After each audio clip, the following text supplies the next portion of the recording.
Hello नमस्कार विद्यार्थी मित्रों केम छो मजामां द स्कूल ऑफ साइंस ना विडियो लेक्चर में हूँ विपुल राठोड आपનું હાર્દિક સ્વાગત કરું છું। ફરીવાર આપણે ભેગા થયા છે વિડિયો લેક્ચરમાં ઓનલાઈનના માધ્યમ દ્વારા જે આપણું ભણતર અટકી રહ્યું છે ભણતરને આપણે આગળ વધારીએ છીએ, જેની અંદર આપણે ધોરણ 12 ની અંદર સંકલન ચેપ્ટર ભણતા હતા અને સંકલન ચેપ્ટરનું છેલ્લું સ્વાધ્યાય નંબર 7 અને એન્ડ मतलब कि संकलन चैप्टर ने अंदर जो नियत संकलन અને અનિયત સંકલન જે બેનું કોમ્બિનેશન છે એ બે કોમ્બિનેશનને દૂર કરતા मतलब कि બેનું પૂર્ણ કરતા આપણે ચેપ્ટરને હવે પૂર્ણ તરફ આવી ગયા છીએ અને આપણું જે છેલ્લું સ્વાધ્યાય છે કયું તો સ્વાધ્યાય નંબર 7 જેની અંદર નિયત અને અનિયત બંનેના દાખલાઓ છે અને સ્વાધ્યાય 7 પૂર્ણ થશે એટલે આપણું જે ચેપ્ટર સંકલન છે એ પૂર્ણ થશે। બરાબર, એ વાત પણ આપણે કરી છે। સૌથી વધારે લેન્થી ચેપ્ટર છે આપણા ધોરણ 12 ના ગણિત જે વિષય છે એના। બરાબર, તો આની અંદર આપણે 5 દાખલા સુધી જોઈએ તો છઠ્ઠા દાખલાથી જોઈએ। હવે આપણે ભણી ગયા ને બધી વસ્તુ એની છે, કોપી ટુ કોપી બધું એનું છે, કશું જ ફેર નથી। તમે જે દાખલા જોશો એ બધા તમે ભણી ગયા છો। જે અટપટા હશે, જે અલગ પ્રકારના હશે, જે આપણે ભણ્યા નહીં હોય એવા હું તમને સોલ્વ કરાવીશ। બાકીને તમારે હોમવર્કમાં આવશે, કારણ કે બધું આપણે ભણી ગયા છીએ, પણ આપણું રિવિઝન થઈ જાય એટલા માટે થઈને હું ખાલી તમને હિન્ટ આપતો જાય। હિન્ટ આપી અને પછી તમારે હોમવર્કમાં કરી નાખવાનું રહેશે, કારણ કે આપણે એ જે વસ્તુ એ છે મતલબ કે દાખલો જે છે એનું રિવિઝન થઈ જાય એટલા માટે। બરાબર, તો આપણે છઠ્ઠા દાખલા તરફ જોઈએ તો છઠ્ઠા દાખલામાં કેવું છે તો જો 5x ના છેદમાં x + 1 છેદમાં x² + 9 ના dx આનું સંકલન કરો। તો હવે તમે જોવો તો આ ઉચિત રીત દેખાશે। પહેલા તો જો આંશિક અપૂર્ણાંક દેખાશે, ઉપર જો સુરેખ સમીકરણ, નીચે દ્વિઘાત સુરેખ, અહીંયા જો તો વર્ગ વાળો ઉપર 1 ઘાત નીચે 2 ઘાત, તો ઉચિત વિધેય થઈ ગયું। ઉચિત વિધેય હોય આંશિક અપૂર્ણાંક વાળી રીત હોય ત્યારે આપણે શું કરીએ છીએ તો આવું કરીએ છીએ 5x ના છેદમાં x + 1 x² + 9। હવે આવું કરીએ છીએ એના છેદમાં x + 1 વત્તા દ્વિઘાત સમીકરણ સાથે આવું લખીએ bx + c ના છેદમાં x² + 9। આ રીતે લખીએ છીએ। બસ આટલી વસ્તુ તમને યાદ હોય એટલે તમારો દાખલાનો જવાબ આવી જ છે, કારણ કે આવા જે દાખલાઓ છે એ અઢળક દાખલાઓ આપણે ભણી ગયા છીએ। બરાબર, એ અઢળક દાખલાઓ જે ભણી ગયા છે આ રીતે બરાબર, એટલે ખાલી હિન્ટ મળી જાય એટલે દાખલાનો જવાબ તમે પોતે જાતે ફટાફટ ગણી શકો। એવું લાગે તો જો સાદુરૂપ આપવું હોય તો આમ તમે આપી શકો, આનો ગુણાકાર આની સાથે લસા લઈ લો તો x² + 9 વત્તા bx + c આનો ગુણાકાર આની સાથે, છેદમાં શું છે બેટા તો x + 1 કૌંસમાં x² + 9, અહીંયા શું છે 5x ના છેદમાં x + 1 x² + 9। આ બે વસ્તુ ઉડી જાય, આની આને સરખાવો અને સાદુરૂપ આપો એટલે તમને શું મળે તો a મળે, b મળે ને c મળે। ત્રણેય વસ્તુ જે મળી જાય બરાબર, a b ને c એ મળી ગયા પછી અહીંયા મૂકી દો a b ને c, આની સેપરેટ આપો, આની સેપરેટ આપો એટલે તમારા દાખલાનો જવાબ આવી જાય। અને આ વસ્તુ આપણે ભણી ગયા છે, એવું તો નથી ભણી ગયા, એટલા માટે ખાલી હિન્ટ આપી છે। એટલે બધા વિદ્યાર્થી મિત્રોએ વ્યવસ્થિત વિડીયોને પોઝ ડાઉન કરી અને આ છઠ્ઠો જે દાખલો છે એ પૂર્ણ કરી લેવાનો છે। બરાબર, પછી આપણે બીજા દાખલો આગળનો જે આપણી પાસે છે 7મો દાખલો એ જોઈએ છે। તો છઠ્ઠો દાખલો બધા વિદ્યાર્થી મિત્રો વ્યવસ્થિત વિડીયોને પોઝ ડાઉન કરી અને જરા જોઈ લેજો। બરાબર, તો હવે આપણે 7મા દાખલા તરફ જઈએ। તો 7મા દાખલામાં શું કીધું છે બેટા તો 7મા દાખલાની અંદર તમને એવું કીધેલું છે કે sin x, અહીંયા જો લખી નાખું છું કે sin x ના છેદમાં sin x - a dx। આ દાખલો પણ આવી ગયો છે, આવો દાખલો પણ આવી ગયો છે। હવે સંકલન કે જે પણ કરવાનો છે હોમવર્કમાં આવશે, અહીંયા ધ્યાન રાખજો। આને હું આમ કહી શકું કે sin x છે તો -a હું કાઢું અને એ ઉમેરી દો, કાંઈ ફેર પડે નહીં। આ sin x - a dx। હવે જો આ સૂત્ર કયું બન્યું તો આ તમારા માટે આલ્ફા છે, આ તમારા માટે બીટા છે। sin આલ્ફા સોરી x અહીં નીકળી જાય તો આ કયું બની ગયું sin આલ્ફા વત્તા બીટા અથવા sin alpha minus beta, cos alpha minus beta, cos alpha વત્તા બીટા, આવા સૂત્રો આવતા હતા। તો એ સૂત્ર થયું sin આલ્ફા વત્તા બીટા વાળું। તો એ sin આલ્ફા વત્તા બીટા વાળું સૂત્ર શું હતું sin આલ્ફા cos બીટા વત્તા cos આલ્ફા sin બીટા। આ રીતે આપણે યાદ રખાયું હતું। તો જો i બરાબર આ સૂત્ર મૂકો શું થાય, પેલા આલ્ફા વાળું sin આલ્ફા cos બીટા વત્તા cos આલ્ફા sin બીટા। છેદમાં જો sin આલ્ફા cos બીટા વત્તા cos આલ્ફા sin બીટા છેદમાં જો તો sin x minus a dx. Okay, હવે બેને સેપરેટ આપો. બેને સેપરેટ તમે આપશો તો શું થશે? આની હારે ઉડી જશે, શું વધશે? cos a dx. આપણે હજી એકવાર એમ નામ રાખીએ, બરાબર. વત્તા અહીંયા સેપરેટ આપો તો cos upon sin શું થઈ ગયું? cot x minus a ના sin એ તો છે, આ sin a આ dx. હવે તમે એનું સાદુરૂપ આપો તો સાદુરૂપ બેટા આપશો એટલે શું થશે? I બરાબર, તો આનું સંકલન પહેલા થશે, પછી આનું થશે, તો અચળાંક છે તો cos a 12 આવે. કાંઈ ન હોય એટલે એનું સંકલન શું થાય? x વત્તા હવે તમે જોવો તો sin a 12 આવે, અચળાંક છે એટલે, ને cot x minus a cot x નું સંકલન શું થાય? log mod sin x થાય છે, બરાબર. તો આનું થશે log mod sin x plus c, જે પણ આવતું હોય તે. આ થઈ ગયો આપણો જવાબ. આની અંદર આપણે શું કર્યું તો માઈનસ એ બાદ કર્યો ને એ ઉમેરો એટલે sin આલ્ફા વત્તા બીટા વાળું સૂત્ર બની ગયું. sin આલ્ફા વત્તા બીટા વાળું સૂત્ર બેટા કયું થયું? sin આલ્ફા cos બીટા વત્તા cos આલ્ફા sin બીટા. બેને આપી દે સેપરેટ, જે વૈધું એનું કર્યું સંકલન. બીજું આની અંદર કશું જ કઈ કર્યું નથી, બરાબર.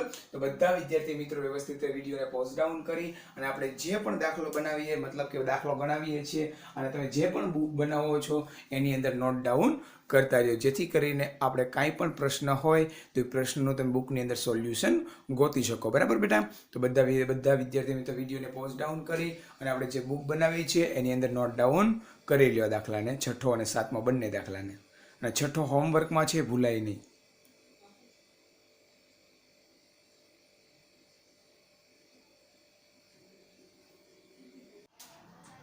તો બેટા હવે આપણે સ્વાધ્યાય 7નો 13મો દાખલો છે. તમે એમ કહો સાહેબ 7મો દાખલો છેલ્લો કરાયો અને ડાયરેક્ટ 13મો?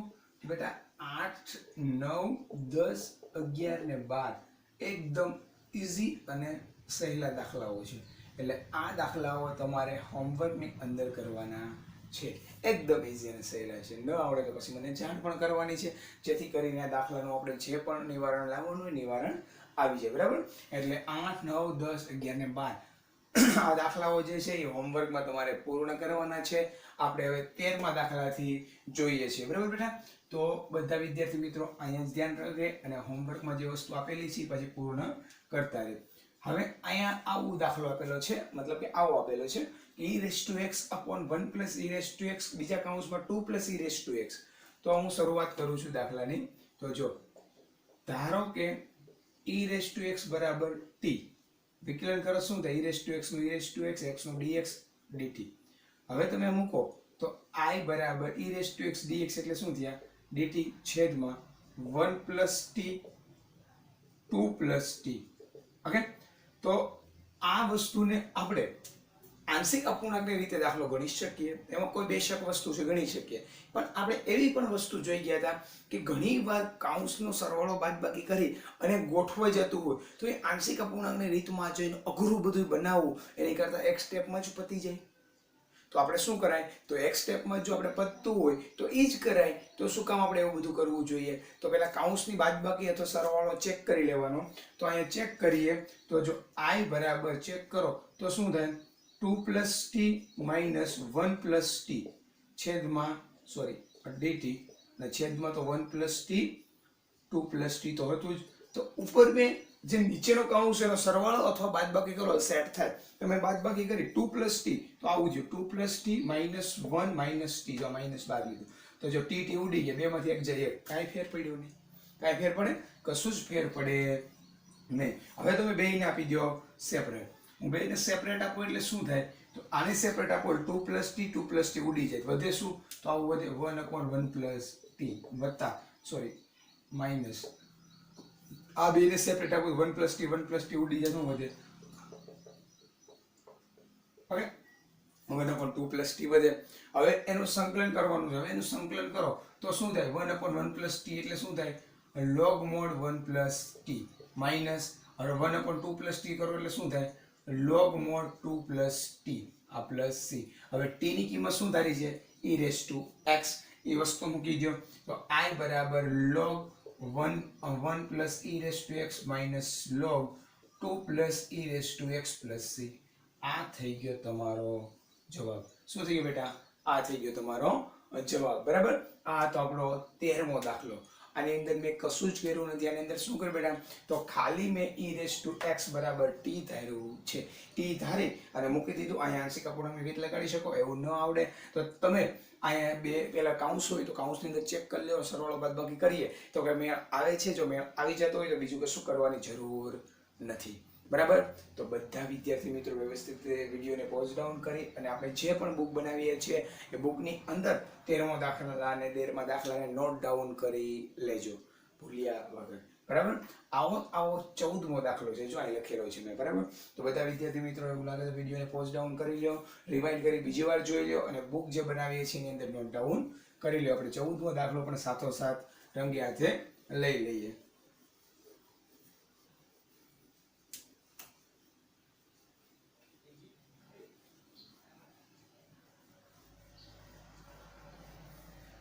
તો જો 14મો દાખલો અહીં લખું છું. બે વસ્તુ એક જ છે. 1/x² + 1 x² + 4 dx. ઓકે. તો આને ધારવાની જરૂર નથી. ધારશો થવાનું અઘરું પડશે કારણ કે x² બરાબર t ધારો 2x dx બરાબર dt તો પછી x ઉપર છે જ નહીં તો પછી કેવડી મોટી રામાયણ થઈ જાય. તો કાંઈ ધારવાની જરૂર નથી. પણ મને આ વાત આઈડિયા આવ્યો કે ભાઈ આપણે આંશિક અપૂર્ણાંકની રીત વાપરીએ છીએ. બરાબર. તો હું પહેલા કાઉન્સનો સરવાળો બાદબાકી ચેક કરી લઉં તો ઉપર હું સરવાળો કરું 2x² થઈ જાય, પાછા 2x² બાદ થઈ, બધી પ્રોસેસ થાય તો હું બાદબાકી કરું. તો મોટામાંથી આપણે નાનું જ બાદ કરીએ એવું જ રાખીએ. તો મેં આ રીતે બાદબાકી કરી. તો જો x² એટલે ઉડી જાય, 4 માંથી 1 જાય એટલે 3. તો અહીંયા 3 તો ઉપર છે જ નહીં, 3 ઉપર આવે, 3 વડે ભાગી નાખો, સમાધાન થઈ ગયું. કારણ કે જો અહીંયા તમે જો x² + 4 - x² - 1 બરાબર. x² ઉડી જાય, 4 માંથી 1 જાય તો કેટલા આવે? 3 આવે. તો 3 ઉડી જાય. બરાબર. એટલે ઉપર 1 હતું તો 1 ના 1 વધ્યા. તો જો 1/3 સંકલનની અંદર 2 ને સેપરેટ આપો તો શું થાય? તો 1/x² + 1 માઇનસ અહીં સેપરેટ આપો શું થાય? 1/x² + 4 આવું થાય. હવે બેયનું સંકલન કરો તો 1/3 તો બહાર જ છે.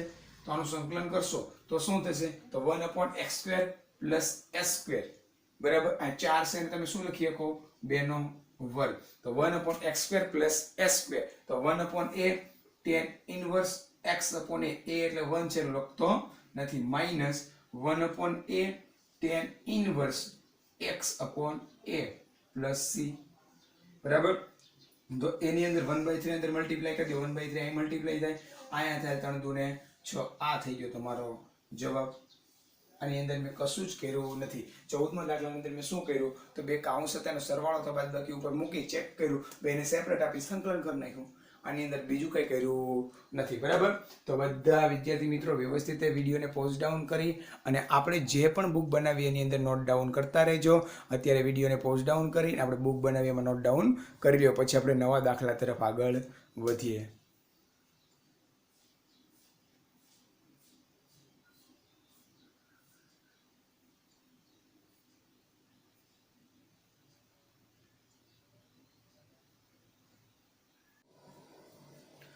તો બેટા હવે આપણે આજના લેક્ચરના છેલ્લા દાખલા એટલે કે 15મા દાખલા તરફ વધીએ છીએ.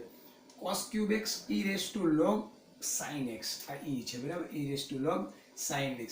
હવે તમને ખબર છે કે ભાઈ એનો કાંઈ ન હોય, બેઝ શું હોય? e હોય. અને આનો બેઝ એના અંદર e હોય એટલે આનો જવાબ શું થઈ જાય? 1. આ બધાને ખબર છે. બરાબર. તો આપણે આગળ વધીએ. e બરાબર cos³ x sin x dx. હજી આગળ વધીએ તો જો cos³ x નામ કહીએ કો cos² x * cos x sin x dx. બરાબર. હજી આગળ વધીએ તો cos² x નું આપણે સૂત્ર મૂકીએ કે 1 - sin² x sin x હું આડાવડું કરું છું અને cos x dx. શું કામ? કારણ કે મારે અહીંથી ધારવું છે. બરાબર. હવે જો મેં શું કર્યું તો cos³ x છે એના તો બે ભાગ પાડી નાખ્યા અને અહીંયા બેનો આધાર અને e⁻ એટલે 1 થઈ જાય, sin x જ વધે. તો આના બેના ભાગ પાડી નાખ્યા. cos² x ની જગ્યાએ 1 - sin² x મૂકી દીધા. હવે તમે જોવ તો હું આમ કહી શકું, ધારો કે sin x બરાબર t. sin x નું વિકલન શું થાય? cos x dx બરાબર dt. હવે આપણે એ વસ્તુ મૂકી દઈએ તો આવું થાય. I બરાબર 1 - t² sin x એટલે શું થાય t, cos x dx એટલે શું થાય dt. અંદર મલ્ટીપ્લાય કરી દો I બરાબર t into t cube dt. સાદું રૂપ આપો એટલે કે સંકલન કરો તો શું થાય નો વર્ગ છેદમાં અને એક ઘાત વધી અને છેદમાં પ્લસ c. t ની જગ્યાએ જે પણ તમે ધાર્યું છે એ તમે મૂકી દો. t ની જગ્યાએ તમે શું ધાર્યું હતું sin x, તો આવું થશે sin square x by 2 minus sin ની 4 ઘાત છેદમાં 4 પ્લસ c થશે. આવું જો આ થઈ ગયો તમારો જવાબ. તો આની અંદર શું કર્યું, તો આની અંદર આ બેનો આધાર અને બે સમાન હતો એટલે એનો 1 થઈ જાય. cos cube x ના બે ભાગ પડ્યા, cos square અને cos x. એની અંદર cos square x એટલે 1 minus sin square x, અને આ બેનો આડાવડું ગોઠવી નાખ્યું છે, ખાલી પેલા આ લઈ લીધા, અને sin x બરાબર t થાય એટલે આખી વસ્તુ ગોઠવાઈ ગઈ અને સાદુરૂપ આપી દીધું. આની અંદર બીજું કશું જ આપણે કર્યું નથી. બરાબર બેટા, તો આજના લેક્ચરમાં આપણે અહીં સુધી રાખીએ છીએ. બધા વિદ્યાર્થી મિત્રો વ્યવસ્થિત વિડીયોને પોઝ ડાઉન કરી અથવા તો રિવાઇન્ડ કરી અને આપણે જે બુક બનાવીએ છીએ એની અંદર ફરીવાર બુકની અંદર ઉતારતા રહેજો અને ફરીવાર વિડીયોને જોતા રહેજો. ન સમજાય તો પછી જાણ કરજો. બરાબર બેટા, તો આજના લેક્ચરમાં આપણે અહીં સુધી રાખીએ છીએ. કંઈ પણ દ્વિધા પ્રોબ્લેમ જણાય તો કોમેન્ટ બોક્સમાં અથવા તો પર્સનલી તમે કોન્ટેક્ટ કરી શકો છો. ઓકે બેટા, તો હવે તમારાથી લઈએ છીએ વિદાય અને ફરીવાર આપણી મુલાકાત થશે. ઓકે બેટા, જય હિન્દ, જય ભારત.